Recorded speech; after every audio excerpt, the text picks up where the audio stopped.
Change, the solution for humanity.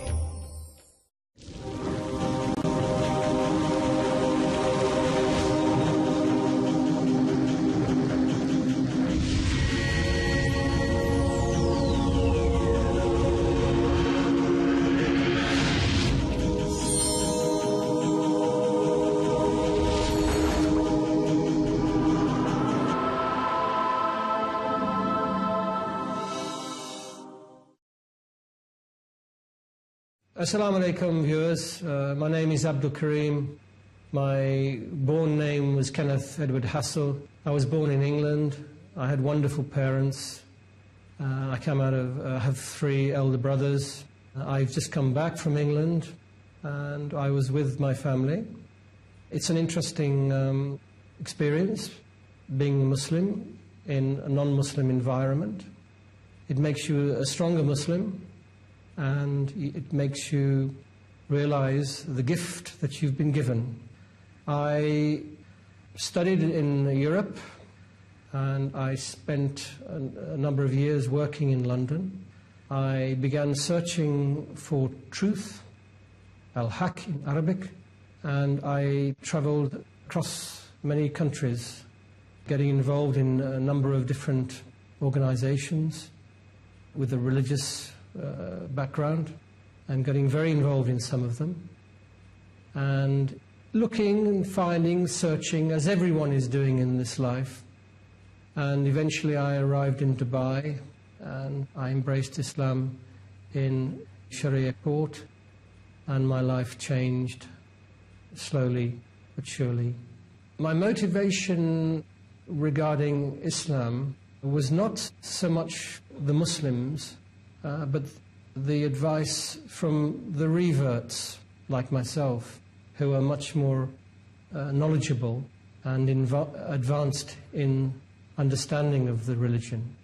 And actually the religion has many parallels with Christianity and Judaism, the other 2 major religions. And I come out of a primarily Christian background. I took the advice of these brothers, and I began to practice, because Islam is about adherence to the doctrine and practicing as a Muslim rather than rhetoric. So when you practice Islam on a daily basis, then your life begins to change, and you notice that change. And there's a hadith which I think probably scholars, more knowledgeable people will understand, and I can't give you a reference to it. It's that when you pray 5 times a day, you cleanse yourself, you become pure.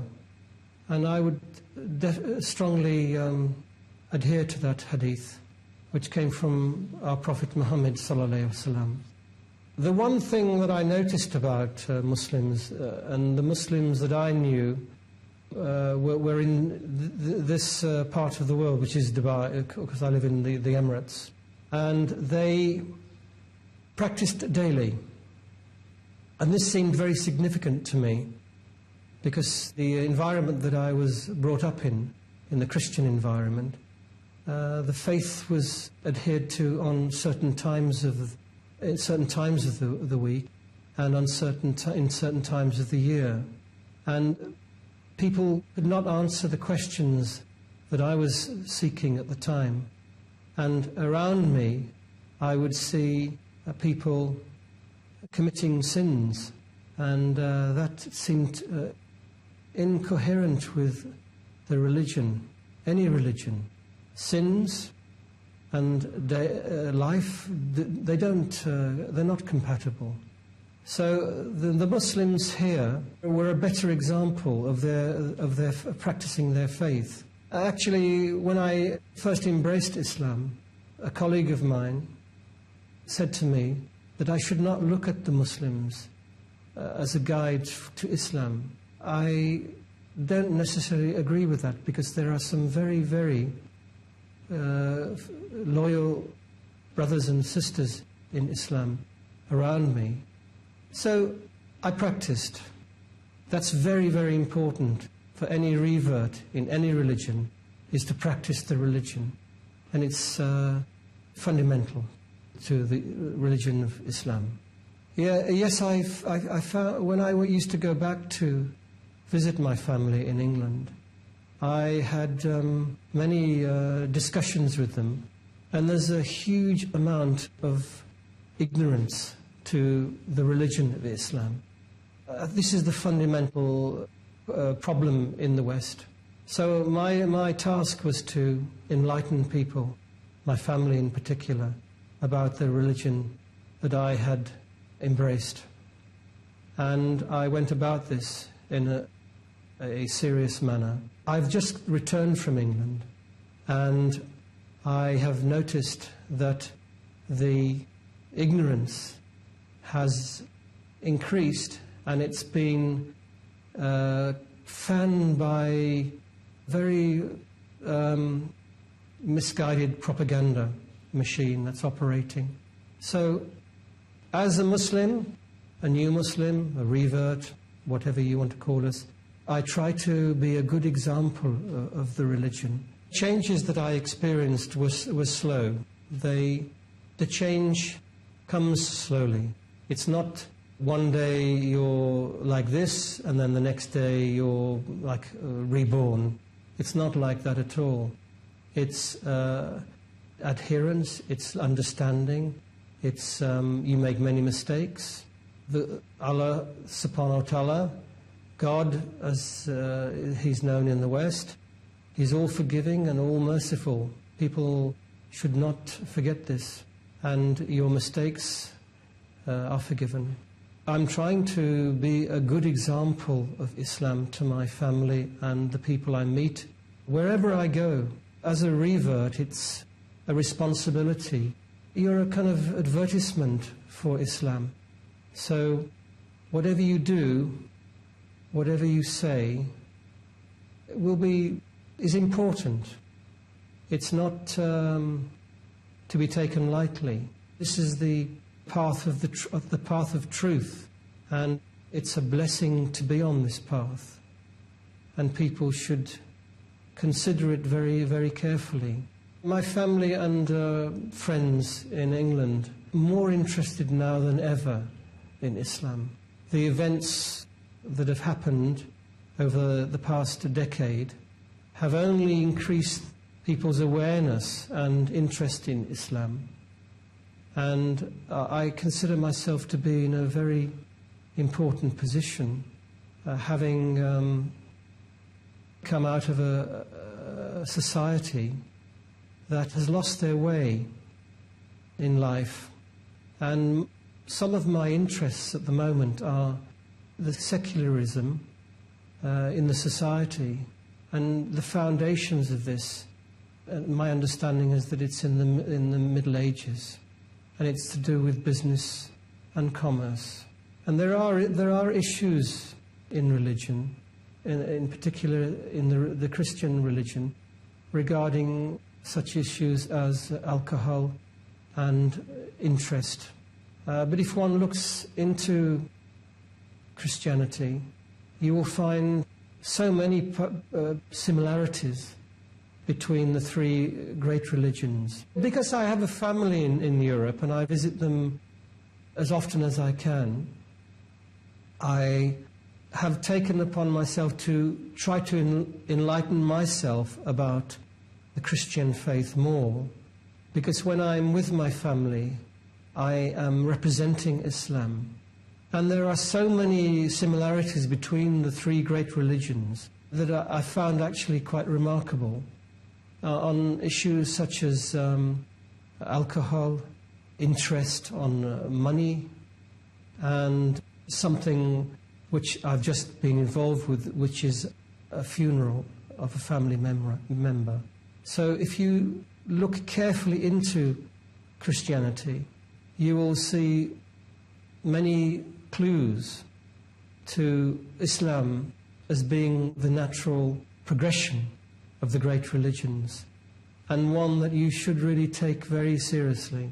Because, as I mentioned, I have just returned from a funeral, and in Islam, funerals signs that we must look at very carefully, that we are mortal in this life, and we should consider very carefully what we are doing in this life, and beyond the day-to-day activities that we get involved in.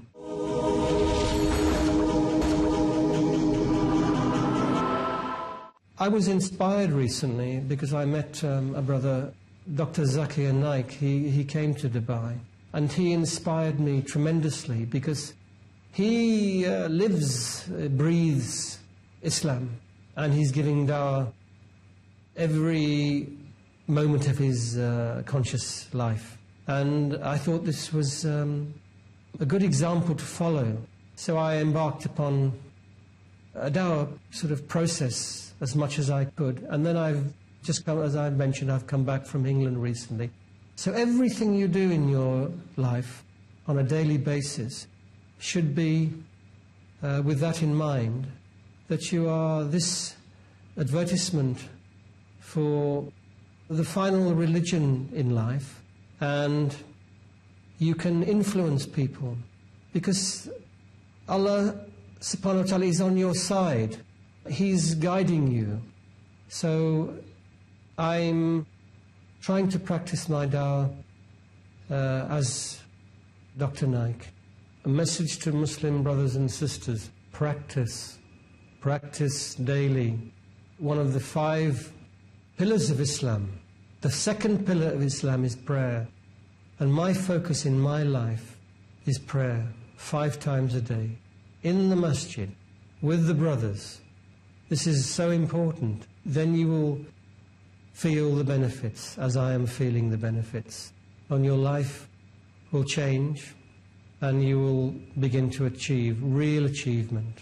Peace TV is playing a very important role in promoting Islam as a religion not only of peace, but also a religion that one practices daily.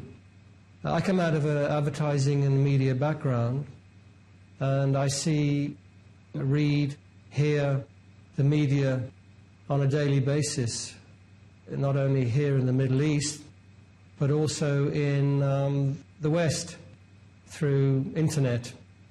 And I see the way the media is manipulated to portray Islam in aspects which is quite untrue. So the more peace TVs we have, the better. Okay, I'll start with my Shahada. I embraced Islam in Dubai. The process here is in the Sharia court, and I was interviewed by a judge who was from Sudan, and he helped me through the process, and we had a good rapport. So this is the first real contact I had with Islam. But there was no guidelines regarding the practice of Islam. This you have to find yourself. Although a couple of brothers did call me shortly after I embraced Islam and guided me through certain aspects. But the process of understanding and practicing Islam is really a responsibility of oneself. Islam is the religion that has shown me that there are issues and beyond what I fully comprehend and understand. And I have begun to put my life in the hands of our Creator. The reason that there's more women embracing Islam than men, the statistics are telling us, is that women, I think, are much more able to comprehend truth than men. Men, in particular, like myself, from a Western culture and society, we have issues. We have these issues about being more manly, more having to fulfill certain obligations as men. That's not to say that women don't have these obligations also. Yes, I've made the pilgrimage to Mecca and Medina on 2 occasions to perform Umrah, which is the smaller Hajj. But I've also made this Umrah during the last 10 days of Ramadan, which is a very blessed time. And only when you actually make the pilgrimage and you experience the sheer numbers of people, all with one similar purpose in this journey, it is actually beyond words. As a revert, I've said this earlier, I try to be a good example of Islam, not only to the non-Muslims, but also to the Muslims themselves. Because I see the Muslims as a group in society that are not fully appreciating the rewards and benefits of their own birthright.